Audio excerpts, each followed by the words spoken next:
So sardonyx is the fifth stone, and I find fives, and there I felt led to get symmetry on this one.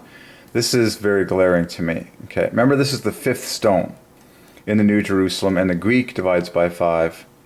The Greek is embarrassing fives, okay, just like sardion, the sixth stone, which is another study, but it's very obvious because the only letters that don't divide by five are 1 plus 4, which equals 5. Okay, everything else in the Greek divides by 5, every single letter. Sardonyx. Okay, but now in the English, look at how beautiful this is. In symmetry, look at the fives. We started with the letters that divide by 5, and then I just felt the Lord lead me to complete symmetry. So the Y is the highest, 25, then O is 15, exactly 10 points less, and then look what you have to do. Go 10 points less, the AD, 1 plus 4 is the very definition of 5. So it's very obvious to me the fives, remember 5 being the number of joy as far as all my analysis dictates. Sardonyx, okay, there's your 5, 15, 25, going up in tens to make 45 in yellow, the center of Jesus, and then the whole thing divides by 5. Amazingly, these four letters, which is more rare, have to knit together as a foursome. So you have the four letters that are obvious, doing the fives by themselves, going up in fives, and then this cluster of four letters. And then what's so beautiful about this to me is that it literally shows off what sardonyx looks like. A sardonyx is a striped gemstone. That's exact, by definition, that's what it is. Sard is the blood red portion, and then onyx is the white bands, as far as I understand. Sard, onyx. It's a mix of two distinct colors, and so I know these words that divide by 5: waves, layers, rows. Okay. Oh, the word bands just came to me. As we start preaching, I always get more words from the Lord. We talk about bands of color. Remember, variety equals double joy in glaring fashion. So when you look at sardonyx, which is the fifth stone in heaven, and there's so many fives coming at us, it's just irresistible to keep them coming. So you got waves, you got layers.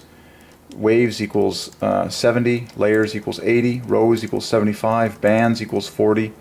Okay?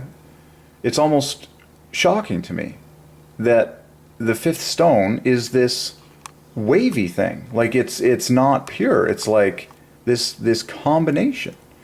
And yet it couldn't be any more stunning. So there's your pure fives, and then the rest, S, R, N, X, is 32 plus, my goodness, I'm just going to do it fast with the computer here, adds another 75. So sardonyx, you get 45 plus 75, which equals 120 divides by 5. But now, if I had better painting colors, I would have painted this white and this the blood red. Literally, I could do it.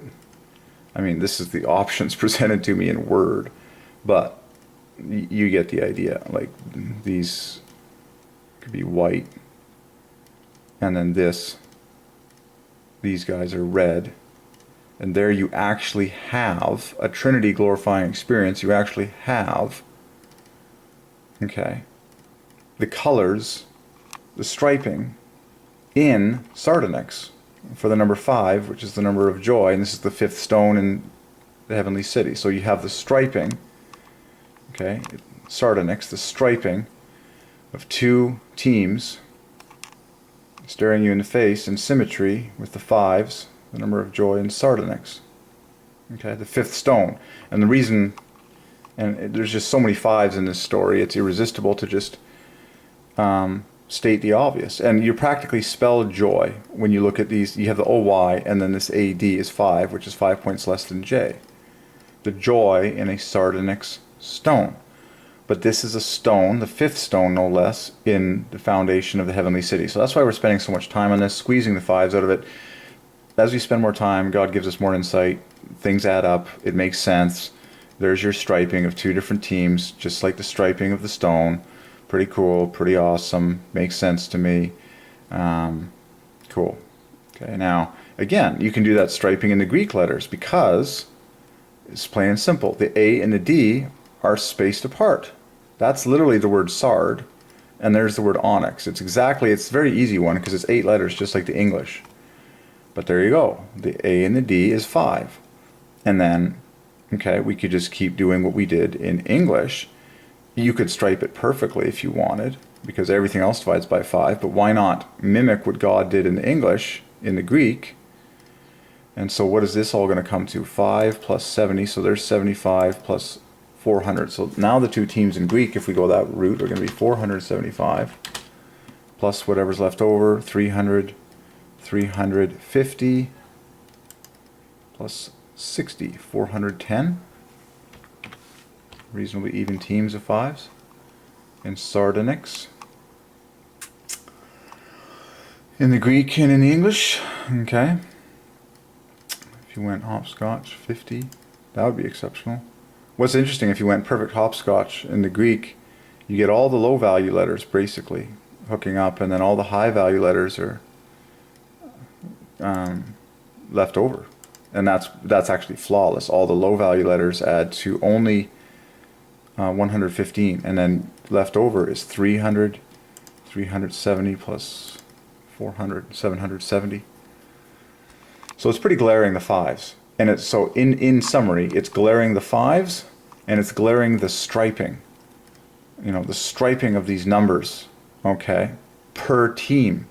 And what's so amazing about that is this word sardonyx is meant to be semantically looked at as it's a combination of the sard stone and the onyx stone.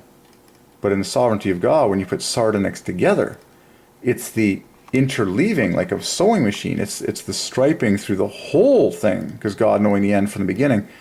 It's the perfect symmetry on the combination of the two that yields your perfect 5s in symmetry. Amazing. I just, now that I know what it means, now that I've spent some time on it, I've gotten familiar, I've dug in, I've seen the glory, we've waited on the Lord, the Holy Spirit gives us more in real time. This is the 5th stone in New Jerusalem. Okay. The word onyx means nail. I believe it like refers to the white of a fingernail tone.